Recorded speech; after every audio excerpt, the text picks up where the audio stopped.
Hello viewers, good evening to all. With an intention to provide news on cricket developments, Stumps and Bails has once again come up with some latest happenings in the cricketing world for you exclusively. Before getting into the details, let me sign into the show by introducing your host for today, that is Anjali Jha.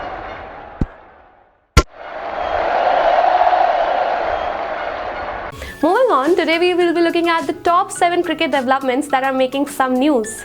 In this show, we will be looking at match updates, India vs Pakistan Asia Cup match and so much more. So without any further delay, let's get straight into the details and see what's happening in the world of cricket. First off, we have India that beat West Indies in third T20I by 7 wickets. On Tuesday at Warner's Park in Basseterre, India defeated West Indies by 7 wickets in the third T20I. With the victory, India now leads the 5-match series by 2-1. Suryakumar Yadav's knock of 76 helped India win the match with an over remaining after chasing a score of 165. In the opening 2 overs, Huda and Bhuvi took the new ball and kept it very calm, but to put pressure on India, the West Indies targeted Avesh. Hardik's cutter gave visitor the breakthrough as they reached 56 with 0 wickets in 7 overs. At number 2, we have England women who won over South Africa women by 26 runs to seal berth in semis for Commonwealth Games.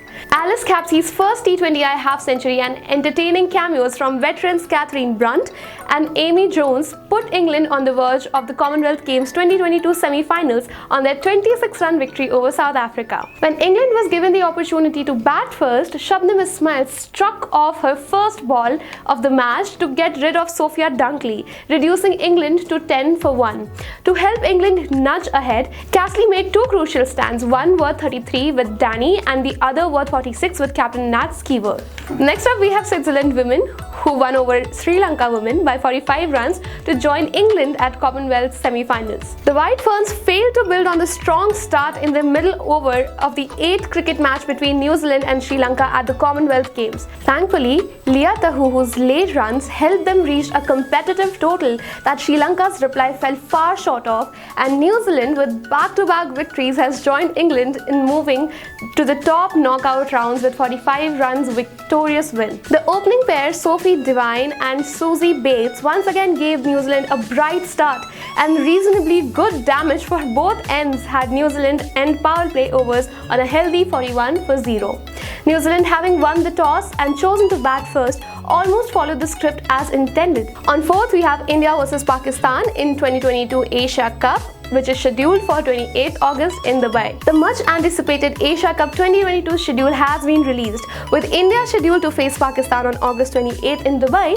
as their first opponent. On August 28th, Afghanistan and Sri Lanka square off to start the competition. India, Pakistan and one more qualified team are grouped together in Group A. Sri Lanka, Afghanistan and Bangladesh make up the Group B. The competition's finale is scheduled on September 11th in Dubai. The BCCI Secretary Jay Shah announced the schedule on Twitter, writing that the wait is now over and the battle for Asian supremacy resumes on August 27 with all-important final on September 11th. Next up, we have Atul Rai and Kuljit Nijjar, who will take up the directorial roles for the USA Cricket. Atul Rai and Kuljit Nijjar were elected as the club director and individual director respectively by US Cricket. After a brief absence, Rai, a former chairman of the former USACA, will rejoin USA Cricket's board of directors. Rai previously held the position of league director and the chair of the cricket committee from November 2018 to May 2020. Nijjar, who founded the Dallas Cricket League, will take the helm of National Cricket Regulatory Body for the first time. With 51.30% of votes, Rai defeated his rivals Nikhil Deshpande and Sushil Bhatt to unseat incumbent Ajit Bhaskar from New York region. At number 6, we have Zimbabwe's batter who goes berserk against Bangladesh, smashing 34 runs in 1 over. Craig Edwin-led Zimbabwe defeated Bangladesh by 10 runs in the third and the final T20I on Tuesday to win the series by 2-1. At one stage, Zimbabwe was struggling at 67 for 6 in the 13th over while batting first, but Ryan Burl scored a quickest fire 54 runs off just 28 balls to help Zimbabwe post 156 for 8 in 20 overs. Victor then returned with 3 wickets as Zimbabwe registered a 10-run win to seal the series for 2-1. It was in the 15th over of the Zimbabwe's batting innings that the moment was brought towards the host. Ryan Bulls smashed 34 runs in the over bowled by Nasim Ahmed, including 5 sixes and 1 4.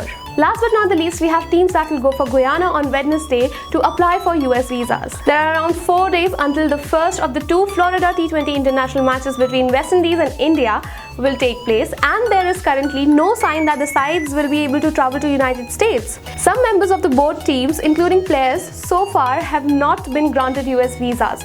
The host of the matches, Cricket West Indies, haven't given up the hope, though, as the most recent news of the Caribbean is that both the teams will be transported to Georgetown, Guyana on Wednesday, when appointments have been scheduled for them at the American Embassy there.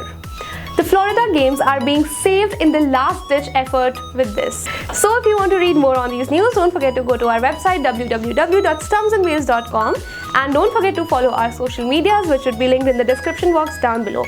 If you like this video, don't forget to like, share and subscribe to Stumps and Bails. I'll see you next time. Bye, take care.